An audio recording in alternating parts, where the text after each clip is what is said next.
Brought to you by KR Mangalam University. We provide you the platform to turn your dreams into reality. Give wings to your aspirations with KR Mangalam University. इसलिए aggressive हूँ कि Jammu and Kashmir के पीएको को आप भारत का हिस्सा नहीं मानते हो क्या? एग्रेसिव ना हो, जान दे देंगे इसके लिए। क्या बात कर रहे हो आप? एग्रेसिव होने की क्या बात कर रहे हो? जान दे देंगे इसके लिए। अमित शाह का यह बयान पुराना जरूर है, लेकिन अब कहा गया है अगर दुश्मन गोली चलाता है तो आप गोला मारिए, घर में घुस के मारिए। ये मेरे शब्द नहीं बल्कि पीएम नरेंद्र मोदी के शब्द हैं और सीधे तौर पर सेना को आदेश दे दिया गया है। और यहां तक कि जो बात हमारी अंदरूनी है हम आपको बताएंगे इस वीडियो के जरिए, लेकिन बताएंगे कि जिस तरीके से पाकिस्तान बार बार ये कह रहा है कि देखिए भारत में लोग भारत सरकार का विरोध कर रहे हैं, लेकिन पाकिस्तानियों के लिए हमारा भी एक सवाल है। दरअसल हमारे देश में डेमोक्रेसी है, इंग्लिश में ये शब्द है, हिंदी में होता है लोकतंत्र और उर्दू में कहते हैं जमहूरियत। ये जमहूरियत में लोग विद्रोह करते हैं, अपनी बातें सरकार तक पहुंचाते हैं, लेकिन पाकिस्तान में शायद ऐसा नहीं होता है, क्योंकि वहां पर अगर आप सरकार के खिलाफ या आर्मी के खिलाफ बोलेंगे तो पूर्व प्रधानमंत्री इमरान खान की तरह आप जेल की सलाखों के पीछे पहुंच जाएंगे। 2022 की बात है, एक हेलीकॉप्टर प्रधानमंत्री के घर पर उतरता है, वहां से कुछ अफसर नीचे उतरते हैं और प्रधानमंत्री के मुंह पर तमाचा जड़ दिया जाता है। उसके बाद वो प्रधानमंत्री क्या करता है, सीधे संसद में जाता है और जिस तरीके से एक कठपुतली की तरह पाकिस्तान आर्मी जो उनसे करवाना चाहती थी, कठपुतली की तरह बिल्कुल हर एक चीज वो करता चले जाता है। यहां तक कि पाकिस्तान आर्मी का विरोध करने के लिए उसे सत्ता से बेदखल कर कर बकायदा जेल के अंदर ट्रांसफर कर दिया जाता है। अब जो आगे की चीजें हो रही हैं, कई खबरें आई वहां से पाकिस्तान से छन छन कर कि वहां पर उनके साथ यौन उत्पीड़न हुआ। तमाम जो खबरें थी हमारे भारतीय मीडिया में नहीं चली, बल्कि पाकिस्तान से चीजें आई थी। अब ये सारी चीजें बताना क्यों जरूरी हो जाता है, क्योंकि पाकिस्तान की जो डीजी आईएसपीआर अहमद साहब हैं, वो लगातार कई दिनों से ये कह रहे हैं कि भारत में जो भारत के लोग हैं भारत सरकार के खिलाफ आवाज उठा रहे हैं। आवाज उठाई जाती है अहमद साहब, क्योंकि भारत में लोकतंत्र, उर्दू में जमहूरियत और इंग्लिश में उसे डेमोक्रेसी कहते हैं। लेकिन जिस तरीके से हमारी सरकार एक मुंह तोड़ जवाब और एक करारा तमाचा मारने को बिल्कुल तैयार बैठी है, जिस तरीके से दावा किया गया कि देखिए भारत के शर्तों पर ये जो सीज फायर है उसे अपनाया गया है। अब सीज फायर की वो कौन कौन सी शर्तें थीं और जिस तरीके से पाकिस्तान में जमहूरियत का गला घोटा जाता है, क्या है पर्दे के पीछे की कहानी, चलिए तफसील से समझते हैं। देखिए, जिस तरह से शर्तों की बात आई, अभी तक हर जगह और बहुत सारे सोशल मीडिया पर ये चीज़ें सामने आ रही थी कि पाकिस्तान अपना डंका बजा रहा है।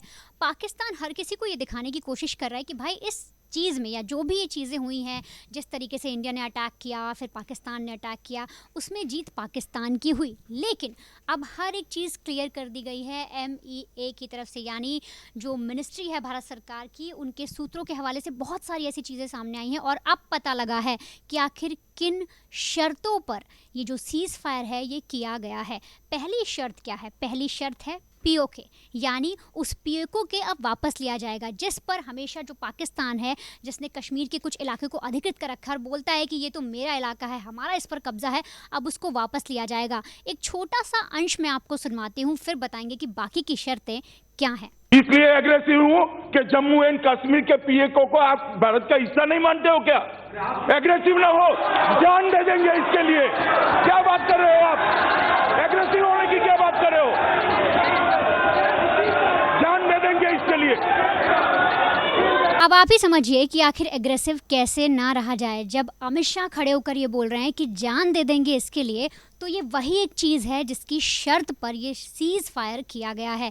यानी UN में जितने भी आतंकी संगठन हैं और जैसे भी पाकिस्तान उन्हें स्पॉन्सर करता है, जो उनकी ISI है वो किस तरीके से उन्हें फंडिंग करती है, वो सारे सबूत इकट्ठा किए जाएंगे और भारत की तरफ से प्रॉपर डॉक्यूमेंट UN को सौंपे जाएंगे और बताया जाएगा, एक सबूत पेश किया जाएगा कि पाकिस्तान कैसे आतंकिस्तान है, पाकिस्तान किस तरीके से आतंकवादियों को स्पॉन्सर करता है। और ऐसे में ज़रूरी है कि जितने भी आतंकी हैं उन पर बातचीत की जाए। तो दूसरी शर्त जो है भारत की वो ये रहेगी कि पाकिस्तान से बातचीत होगी और उनसे कहा जाएगा कि जो भी आतंकवादी संगठन है, उसके जो भी बड़े बड़े आतंकवादी हैं जिन्होंने भारत पर हमेशा कभी ना कभी अटैक करने की कोशिश की, जो इन हमलों में शामिल रहे, उन्हें हिंदुस्तान को सौंपा जाए। और तीसरा, जो कल से और जब से सीज़ फायर हुआ है तब से सामने आया था कि अब से जो भी आतंकवादी हमला होगा उसे एक्ट ऑफ वॉर माना जाएगा। लेकिन ये सारी चीज़ें जब सामने आई, बहुत सारी चीज़ें निकल कर आई, तब कल शाम को और कल रात के करीब जब प्रधानमंत्री शहबाज शरीफ आते हैं कैमरे पर और साफ तौर पे कहते हैं कि देखिए,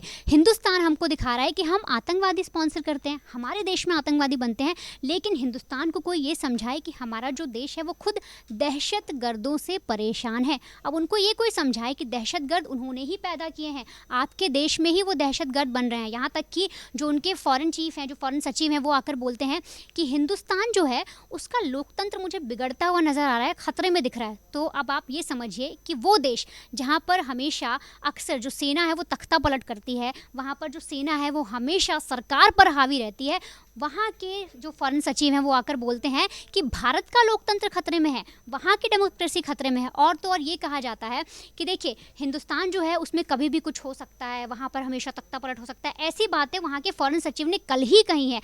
तो उनको अब मैं बताना चाहती हूँ और बहुत से दर्शकों को ये चीज़ बताना चाहती हूँ कि देखिए, जो पाकिस्तान रहा है उसका हमेशा से इतिहास रहा है कठपुतली सरकार का, यानी कि सेना का एक नुमाइंदा बैठा है, एक जनरल बैठा है और उंगलियां चला रहा है, वो नचा रहा है और प्रधानमंत्री उसी के इशारों पर नाच रहे हैं। और अगर प्रधानमंत्री उनके मन मुताबिक काम नहीं करते तो चुटकियों में उन्हें हटा दिया जाता है। कैसे, उसके कुछ उदाहरण आपके सामने पेश करती हूँ। सबसे पहले 1953 से 54 का जब दौर था, तब संवैधानिक तख्ता पलट हुआ था सबसे पहली बार।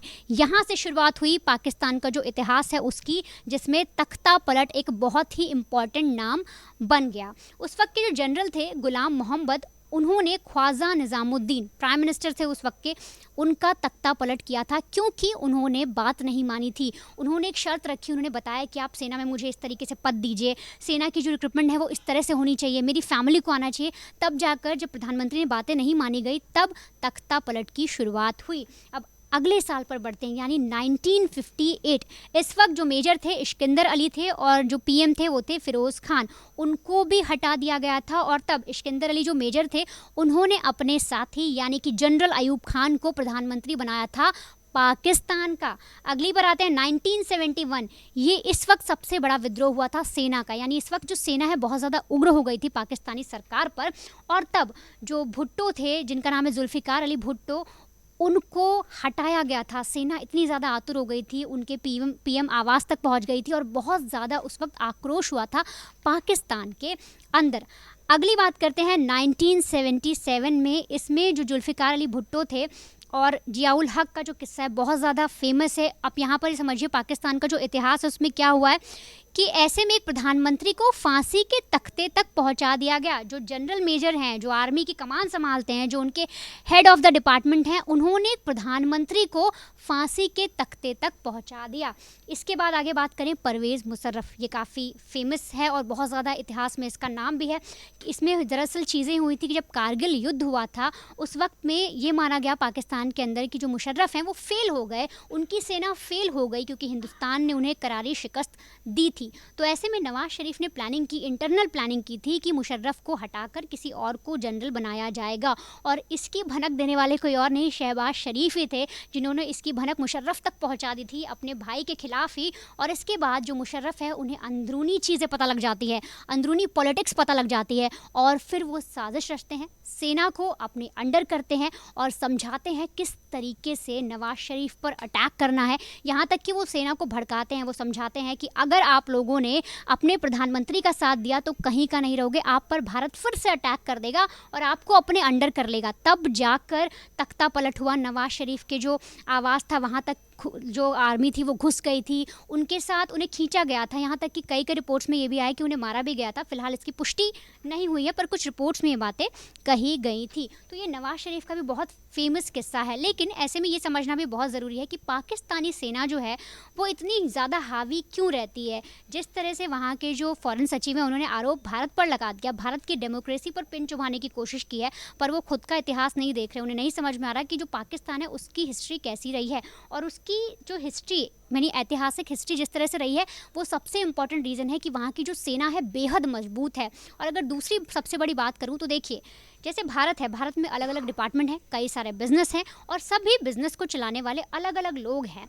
लेकिन पाकिस्तान की जो सेना है वो सब कुछ करती है। वो जंग तो लड़ लेगी, इसके अलावा वो सुई बेचेगी, साबुन बेचेगी, दूध बेचेगी, फ्रिज बेचेगी, टीवी बेचेगी, जितना कुछ आप सोच सकते हैं, एक सुई से लेके एक बड़ी गाड़ी तक, वो सब जो है सेना का एक तरीके से उस पर आधिपत्य है। सेना वो सारे काम करती है और इसलिए वहाँ पर सेना मजबूत है। और तो और एक इतिहास की बात मैंने आपको बताई। और तीसरी चीज़ ये है कि जो सेना है वो बहुत ज़्यादा हस्तक्षेप करती है, यानी कि बहुत ज़्यादा इंटरफेयर करती है पॉलिटिकल चीज़ों में। या जैसे कि आप ये समझिए, हमारे यहाँ से जब ये सारी चीज़ें बातचीत हो रही थी तब जयशंकर जो थे फॉरेन मिनिस्टर, उनको बातचीत के लिए रखा गया, लेकिन उनके साथ उनके अपोजिट में पाकिस्तान की तरफ से कौन था? असीम मुनीर था, जो वहाँ का जनरल है। तो आप इससे समझिए कि पॉलिटिकल जो दायरा है, जो राजनीति है वहाँ की, उसमें भी उनकी सेना का इंटरफेयर है। और इसीलिए वहाँ की सेना इतनी मजबूत है कि जब भी उन्हें समझ नहीं आता कि उनका जो प्रधानमंत्री है वो सेना के हिसाब से नहीं चल रहा, जनरल आदेश देता है और सेना उनके खिलाफ बगावत शुरू कर देती है। तख्ता पलट बड़ी ही आसानी से हो जाता है।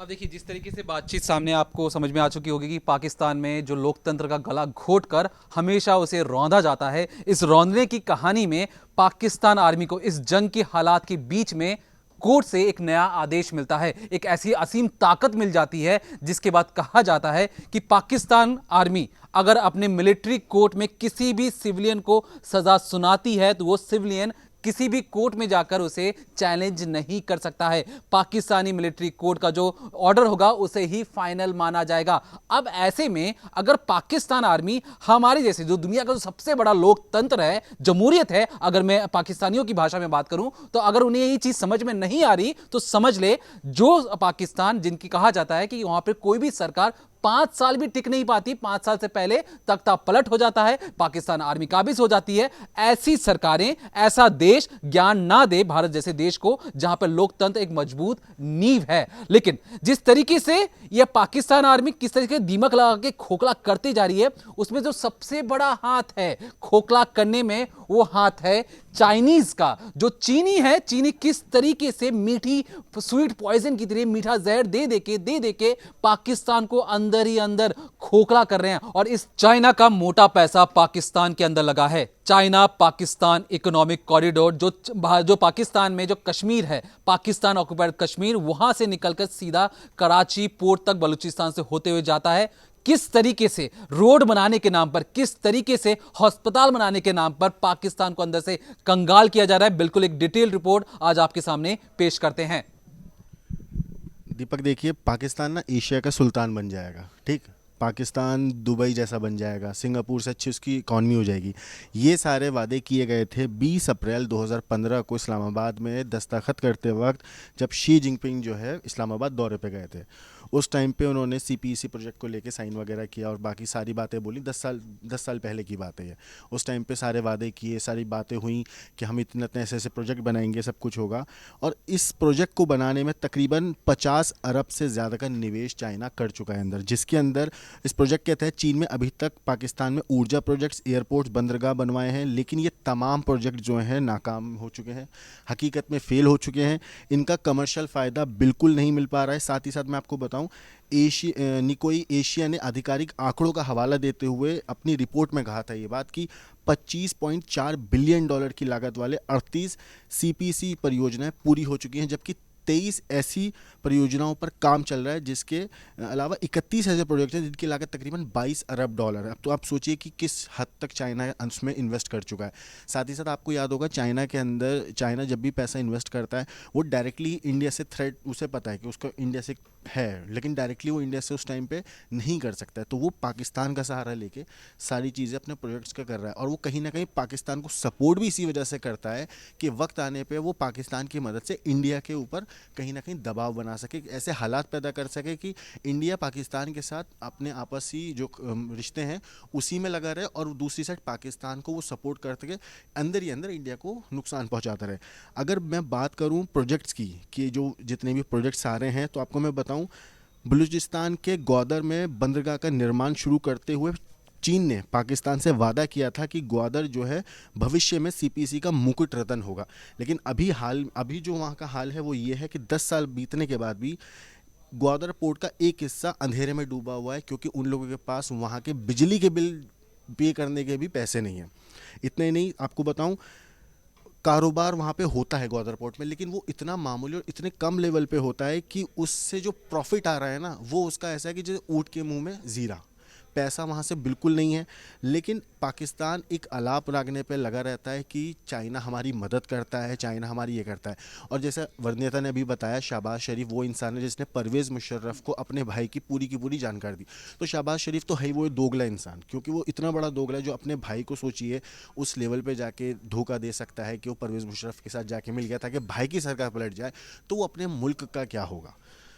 अगर इन लोगों के ग्वादर बंदरगाह और जितनी भी प्रोजेक्ट्स हैं इन सब की बात करें, ये एक अलग है, लेकिन आपको जानकर हैरानी होगी कि आज के टाइम में एक आम पाकिस्तानी एक चीज़ ऐड करना चाहूँगा।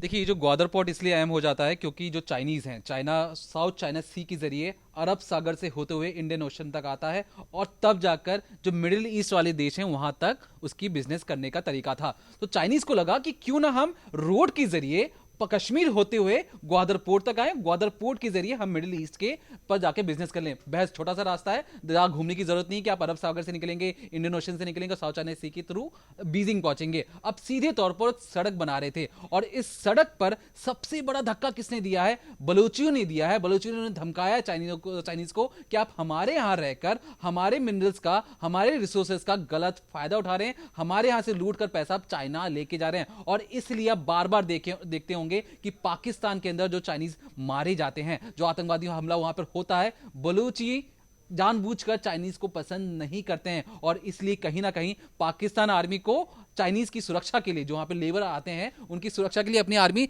लगानी भी पड़ती है। तो ये कहीं ना कहीं दिखाता है कि पाकिस्तानी अपनी जनता की सुरक्षा करने में नाकाम है, लेकिन विदेशी आकाओं के सामने घुटने के बल बैठकर अपनी आकाओं के लिए वो कुछ भी कर गुजरने के लिए तैयार रहते हैं।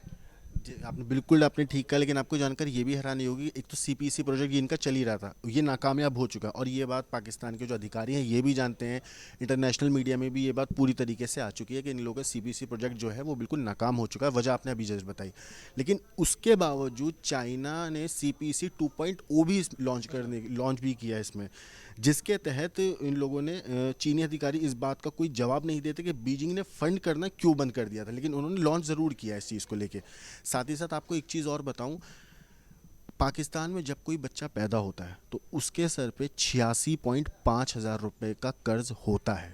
पाकिस्तान इस टाइम पे उस लेवल पे कर्ज में डूब चुका है।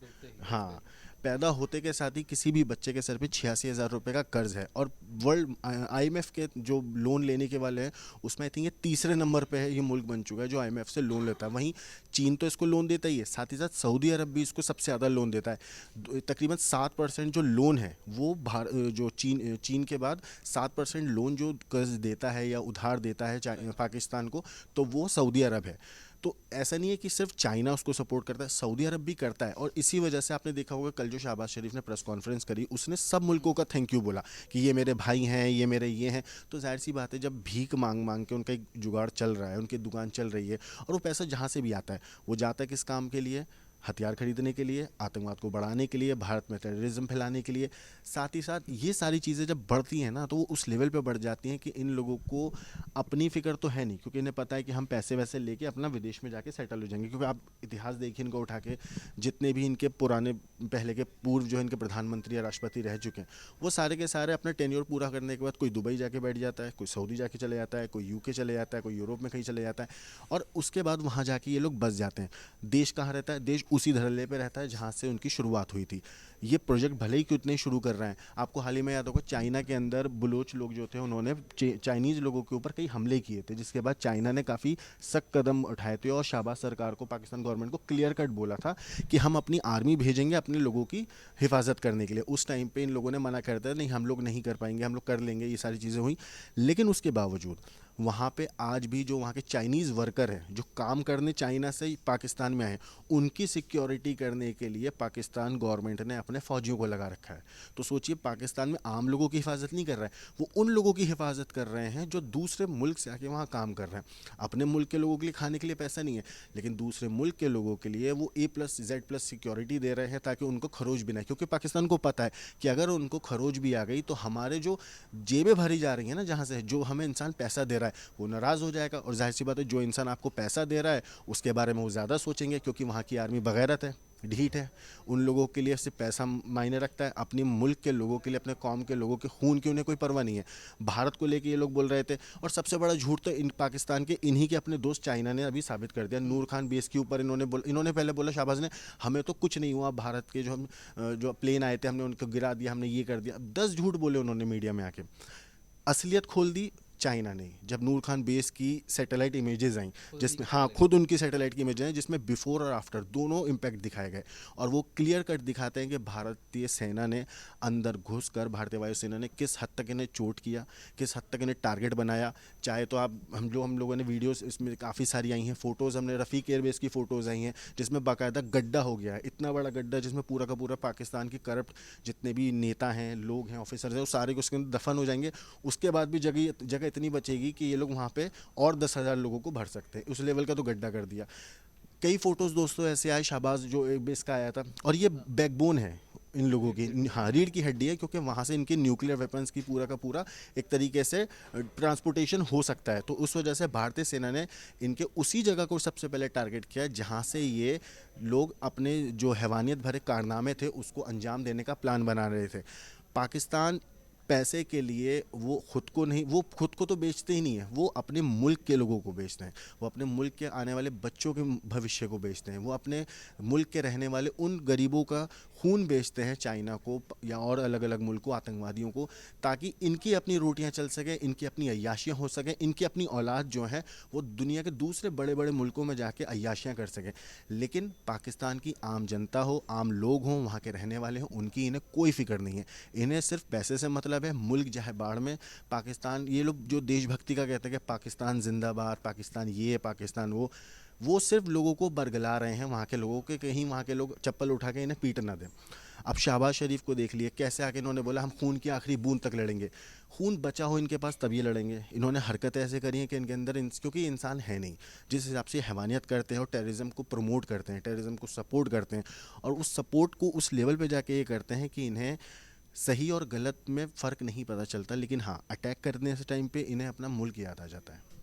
देखिए, जो पाकिस्तान आर्मी है, एक अंडरगारमेंट से लेकर वो साबुन बनाने तक की सारे बिजनेस खुद संभालते हैं। यहाँ तक कि उस मुल्क के अंदर कोई अगर सोचे कि मैं अपना प्राइवेट बिजनेस खोलने की भी कोशिश करूँ तो उसे पाकिस्तान आर्मी की तरफ से इस तरीके से रौंदा जाता है कि वो सोच भी नहीं सकता अगली बार बिजनेस करने का। और शायद इसीलिए जो पाकिस्तान की जो इकोनॉमी है वो धरातल के अंदर कुछ इस तरीके से बंद हो गई है कि चाह के भी बाहर नहीं आ सकते। और जो पाकिस्तान आर्मी की जो जेब भरने की जो बात आती है वो आती है चाइना की गवर्नमेंट की तरफ से, और चाइना उनका आका है, चाइना उनका फाइनेंसर है। अब उन्हीं के लड़के की आप हिफाजत नहीं कीजिएगा तो किसकी कीजिएगा? और इसीलिए जहां भी चाइनीज लेबर, याद रखिए मैं चाइनीज बड़े बिजनेसमैन की बात नहीं कर रहा हूं, चाइनीज लेबर के लिए पाकिस्तान आर्मी के जो बड़े बड़े कमांडोज होते हैं, एसएसजी जो कमांडोज होते हैं, उनकी सुरक्षा के लिए आगे पीछे घूमते हैं कि भैया इन्हें कहीं खरोच ना आ जाए। अगर खरोच आएगी तो शी जिनपिंग वहां से इन्हें मानना शुरू करेंगे। और कहीं ना कहीं पाकिस्तान आर्मी एक बिल्कुल फुल प्रूफ बिजनेस की तरह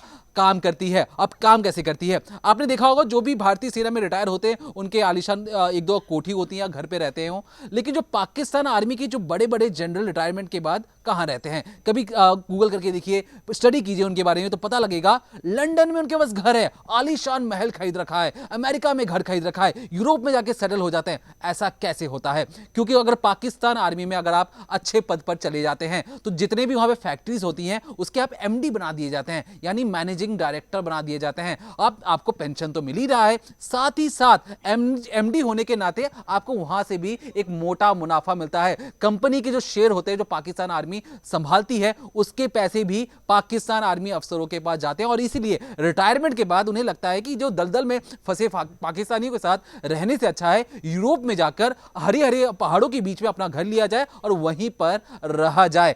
क्योंकि पाकिस्तानी आवाम को चूस चुके हैं और चूस के उन्हें दलदल के इस खाई में फेंक चुके हैं जहां से पाकिस्तानी आवाम कभी बाहर आ ही नहीं सकती। अब ऐसा हम किस लिए कह रहे हैं? क्योंकि कहां से पाकिस्तान ने कर्ज ले रखा है और क्यों? क्योंकि पाकिस्तानी आर्मी को खुश कर सके और खुशी के लिए कितने पैसे लुटाए जा रहे हैं, एक बिल्कुल डिटेल रिपोर्ट वर्ल्ड बैंक से लेकर, चाइनीज से लेकर, सऊदी अरब से लेकर और यहां तक कि इंटरनेशनल मॉनेटरी फंड जिसने हाल ही में मोटा पैसा दिया है, जिसमें से 1 बिलियन तो कैश ही दे दिया गया है पाकिस्तानियों द्वारा कि चलो कम से कम इसे संभालो। और ये चीजें क्यों हो रही हैं, मैं आपको छोटी सी रिपोर्ट बताने से पहले आपको छोटी सी बात बता दूं। दरअसल ये जो IMF है, इसका जो मोटा कंट्रोल है वो है अमेरिकियों के हाथ में। अब जो अमेरिकियों को लगा कि अगर हम पैसा नहीं देंगे, क्योंकि भारत लगातार विरोध कर रहा था, तो अमेरिकियों को लगा अगर हम पैसा नहीं देंगे तो ये तो पाकिस्तानी है, इनका तो ईमान धर्म तो है नहीं, ये चाइनीज की तरफ अपना मुंह घुमाएंगे और चाइनीज से पैसा मांगना शुरू कर देंगे। तो चाइना से पैसा ना मांगे, इसलिए फटाफट भारत के कड़े विरोध के बावजूद पाकिस्तानियों को IMF के द्वारा पैसा दे दिया जाता है। यहां पैसा उनके अकाउंट में क्रेडिट हुआ। यहां पर डोनाल्ड ट्रंप आके कहते हैं कि भैया जंग रोक दीजिए, जंग अब आगे करके फायदा नहीं है। तो कहीं ना कहीं जब अमेरिकियों का पैसा लगा तब अमेरिकियों को होश आया कि हमें पाकिस्तान और भारत के बीच में जो जंग हो रही है उसे रोकना बेहद जरूरी है। अभी जो डॉलर्स है, जो अमेरिकी डॉलर जो पाकिस्तानियों के अकाउंट में जो गया है, उसकी कितनी रिपोर्ट है और कितना मोटा पैसा उनके अकाउंट में पहुंच चुका है, उसके बारे में एक डिटेल रिपोर्ट जानिए। पाकिस्तान एक ऐसा देश है जो हल्की सी मुसीबत उस पर आती है तो कटोरा लेकर भीख मांगने चला जाता है। और आज हमारे पास बाकायदा रिपोर्ट है, ये पाकिस्तान की रिपोर्ट है, पाकिस्तान सरकार की रिपोर्ट है, जिसमें साफ दिखाया जा रहा है कि उसने कब कितने देशों और वर्ल्ड बैंक, IMF और तमाम बड़े बैंकों से लोन ले रखा है, कर्ज के में डूबा हुआ है। हम आपको आज डिटेल में बताएंगे कि उसके पास कितना कर्ज है, वर्ल्ड बैंक से कितना है, चीन से कितना, सऊदी अरब से कितना है, और साथ ही कर्ज लेता क्यों है, इसके पीछे की पूरी कहानी बताएंगे। तो सबसे पहले आपको बताते हैं कि पाकिस्तान के पास इस समय जो कर्ज है वो 256 बिलियन डॉलर, अगर हम इसे भारतीय करेंसी में कन्वर्ट करें तो 21.6 लाख करोड़ रुपए बैठते हैं जो पाकिस्तान ये कर्ज में डूबा हुआ है।